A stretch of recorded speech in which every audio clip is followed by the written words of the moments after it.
ஓம் கணேசாய நமக. பணிவளர்ந்த வணக்கத்துடன் உங்கள் யோகா விஜய்.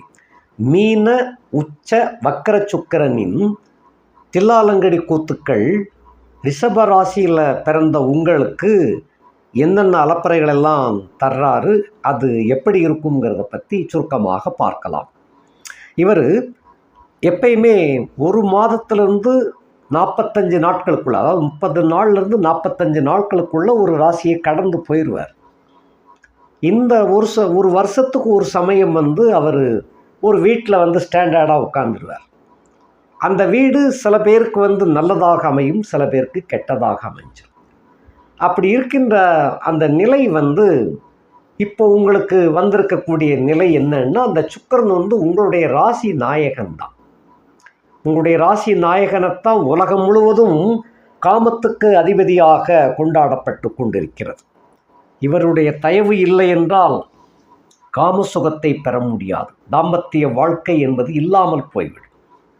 பொதுவாக சுக்கிரன் சொன்னாலே ஆடம்பர வாழ்க்கை, லௌகீக வாழ்க்கை, வசதியான சொகுசான வாழ்க்கைன்னு சொல்லுவோம். பொதுவாக ரிஷப ராசிக்காரர்களுக்கு தேடி போய் சுகத்தை பெற மாட்டீங்க. இருக்கிற இடத்துக்கே சுகத்தை வரவழைக்கக்கூடிய ஒரு தன்மை உங்களுக்கு அந்த கெட்டிகாரத்தன்மை உங்களுக்கு உண்டு. எல்லாரும் சுகத்தை தேடி ஓடுவாங்க, சுகம் உங்களை தேடி வரும். அப்படிப்பட்ட பெண்கள் நீங்கள். உங்களுடைய தயவைத்தான் எல்லாரும் நாடுவாங்களே தவிர உங்கள் தயவு அதாவது நீங்கள் மற்றவங்களுடைய தயவை பெற போக மாட்டீங்க. அப்படிப்பட்டதாக ஒரு ராசி பெண்கள் என்ன அப்படின்னா, அதான் ரிஷபராசி பெண்கள். பொதுவாக இயற்கையிலே அடிப்படை வசதி வாய்ப்புகள்லாம் உங்களுக்கு இயல்பாகவே அமைந்துவிடும். ரொம்ப சோகமான குடும்பம், ரொம்ப ஏழாமை குடும்பம்னு சொல்லலாம். ரிஷபராசியில் பெண்கள் பிறக்க மாட்டாங்க. பொதுவாக ரிஷபராசியில் பெண்கள் பிறந்திருக்காங்கன்னு சொன்னாலும் அந்த வீடு மகாலட்சுமி நிறைந்த வீடாகத்தான் இருக்கும். ஒரு கலகலப்பு, ஒரு யோகம் அந்த மாதிரி இருக்கத்தான் செய்யும். அடிப்படை யோகம் என்பது இல்லாமல் ரிஷபராசியில் பெண்கள் பிறக்க முடியாது. அது மகாலட்சுமியினுடைய ஒரு தத்துவம். அது உங்களுக்கே சொந்தமான வீட்டுக்காரர் அவர். அப்படிப்பட்டவர் உங்களுக்கு 11ஆம் இடத்துல, நல்ல இடத்துல தான். 11ஆம் வீடு என்பது லாப வீடு. 11ஆம் இடத்துல போய் உங்களுடைய ராசி நாயகனாகிய சுக்கிரன் அவர் உச்சம் பெற்று, வக்கரம் பெற்று, அஸ்தமனம் பெற்று, மீண்டும் உதயமாகி வக்கர நிவர்த்தி அடைந்து மீண்டும் உச்சம் அதிசார ஓட்டம்ங்கிற நிலையில் ஓடுறாரு. இந்த காலகட்டம் 28/1/2025 முதல் 31/5/2025 வரை உள்ள காலமாகும். இந்த காலகட்டத்தில் உங்களுக்கு அதீதமான ஒரு யோகத்தை கொடுக்கக்கூடிய ஒரு வாய்ப்பு. தான், தனது நடை, உடை, பாவனை, தோற்றம் இவைகள்லாம் இருக்கிற நிலையிலிருந்து பன்மடங்கு உயரக்கூடிய ஒரு வாய்ப்பு. வீடு, மாடு, தோட்டம், துறவு, பசு, பால் பாய்க்கே, மாலடிமை, பணியாட்கள் புடைசூழ நீங்கள் ஒரு மகாராணி போல வாழ்க்கையை செம்மையாக நல்ல இன்பமுற அனுபவிக்கக்கூடிய ஒரு வாய்ப்பை உங்கள் ராசி நாயகன் உங்களுக்கு வழங்குகின்றார். இதற்கு இன்னொரு காரணமும் உண்டு. லாபாதிபதி ஆகிய அந்த குரு பகவான் உங்கள் வீட்டில் இருக்கிறார். இது பொண்ணு கொடுத்து பொண்ணு எடுத்தது போல். அந்த காலத்தில், பழைய காலத்தில் கொண்டாமாத்து சம்பந்தம்னு சொல்லுவாங்க. என் தங்கச்சி நீ கட்டிக்கோ, உன் தங்கச்சி நான் கட்டிக்கிறேன் அப்படின்னு. ஆக இந்த மாதிரி அமைப்பு. நல்லவர்கள் பொண்ணு கொடுத்து பொண்ணு எடுத்தாங்கன்னா அந்த தங்கச்சிக்கு, உன் தங்கச்சிக்கு நான் வைர மூக்குத்தி வாங்கி கொடுத்துருக்கேன் அப்படின்பா. அந்த மச்சனை என்ன சொல்லுவான், நீ என்னப்பா வைர மூக்குத்தி, உன் தங்கச்சிக்கு நான் வைர தோடையை வாங்கி கொடுத்துருக்கேன் அப்படின்பாங்க. இப்படி பெருமைப்பட்டு கொள்வார். அந்த மாதிரி இருக்கும். கெட்டவர்கள் பொண்ணு எடுத்தாங்கன்னா சங்கதி வேற, டாம் டீம், இங்கே ஒரு அடி விழுந்தா அங்கே 2 அடி விழும். இந்த மாதிரி அப்படி அந்த காலத்துலலாம் நிறைய பேர் மாட்டிக்கிட்டு முடிச்சுக்கிட்டு இருந்தாங்க. இப்போ அதெல்லாம் இல்லை. இப்போ எல்லாமே உறவுகள்லாம் கிடையாது. எல்லாமே அந்நியத்தில் போயிடுச்சு. காலங்காலமாக இருந்து வந்த பாரம்பரியங்கள்லாம் கொஞ்சம் கொஞ்சமாக மாறி போயிடுச்சு. ஆனாலும் அந்த கதை உண்மையிலே நடந்த சம்பவங்கள் நிறைய உண்டு அந்த காலத்தில்.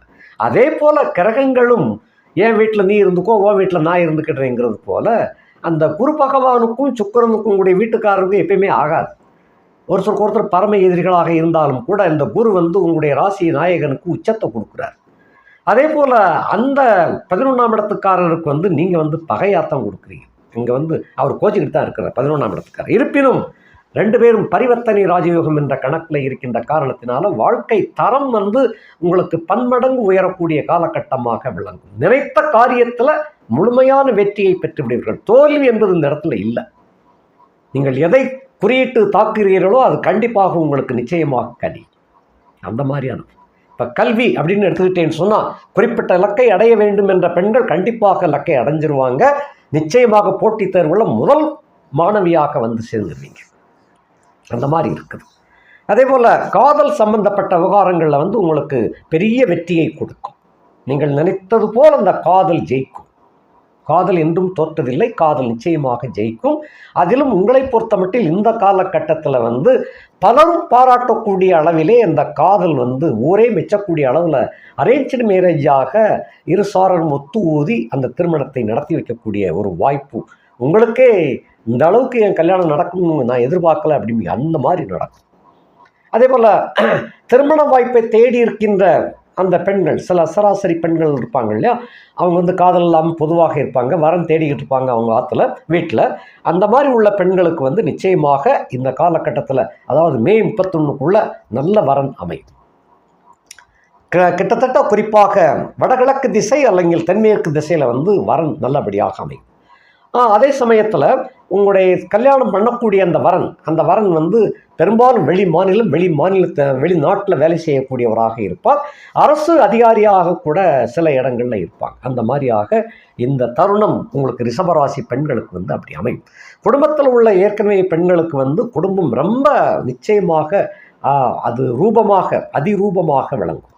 அதாவது கெட்டதெல்லாம் விலகி நல்லது முழுசு நடந்தால் எப்படி இருக்கும்னு ஒரு கற்பனை பண்ணி பார்த்துருப்பீங்க. அப்பப்போ அந்த கற்பனைகள் இந்த காலகட்டத்தில் நிச்சயமாக நடக்கும்.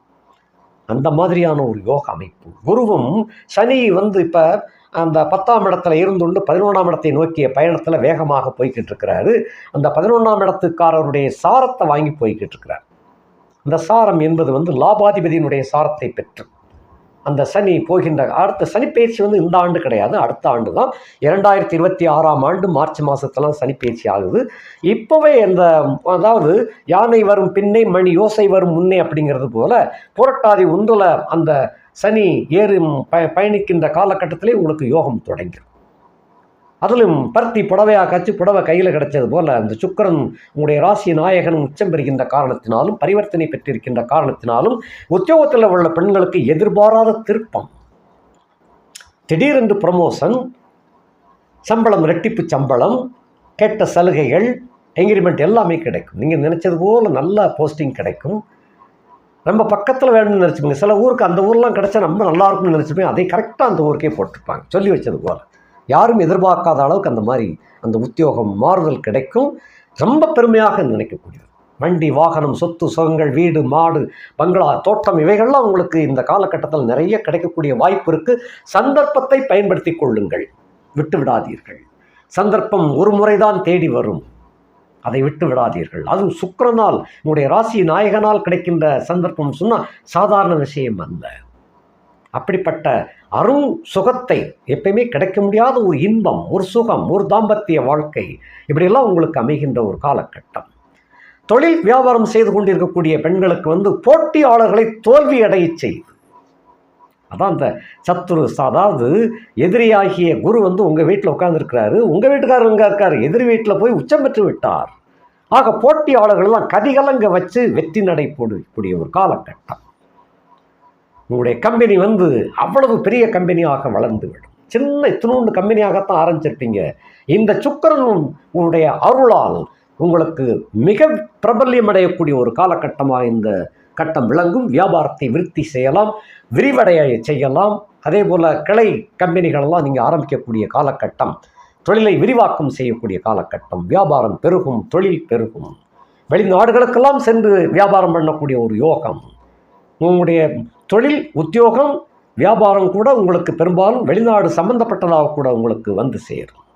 நினைத்து பார்க்க முடியாத அளவிற்கு உங்களுக்கு கற்பனைக்கும் எட்டாத அற்புதமான ஒரு யோகத்தையும் சுகபோகத்தையும் கொடுக்க வந்திருக்கின்றார் இந்த சுக்கிரன் ஆகிய உங்கள் ராசி நாயகன். இவரை போல உங்களுக்கு எந்த கிரகமும் உங்களுக்கு யோகத்தை செய்ய முடியாது. அப்படிப்பட்ட யோகம். அதிலும் சனி 11ஆம் இடத்தை நோக்கிய பயணத்தில் இருக்கிறாரு. ஆக போக போக போக உங்களுக்கு வந்து வெற்றி வெற்றி வெற்றி இப்படி வெற்றி மேல் வந்து குவிக்கக்கூடிய ஒரு காலகட்டமாக இந்த சுக்கிரனுடைய உச்சம் பெறக்கூடிய காலகட்டத்திலிருந்து குறிப்பாக 28/1/2025 முதல் உங்களுக்கு நல்ல காலம் பிறந்து விட்டது. அதான் அர்த்தம். கணவன் மனைவி ஒற்றுமை சீரோடும் சிறப்போடும் விளங்கும். Bye friends and girl friends ரொம்ப உங்களுக்கு சப்போர்ட்டாக இருப்பாங்க. நீங்கள் எதை எண்ணுகிறீர்களோ அதை செய்து காட்டக்கூடிய ஒரு ஆற்றல் இப்பொழுது உங்களுக்கு கிடைக்கும்.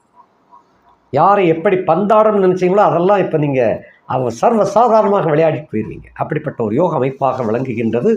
காலம் உங்கள் கையில். இந்த காலகட்டத்தில் நீங்கள் நினைத்ததை சாதித்து காட்டக்கூடிய வல்லமை பெற்று விளங்குகிறீர்கள். நன்றி, வணக்கம்.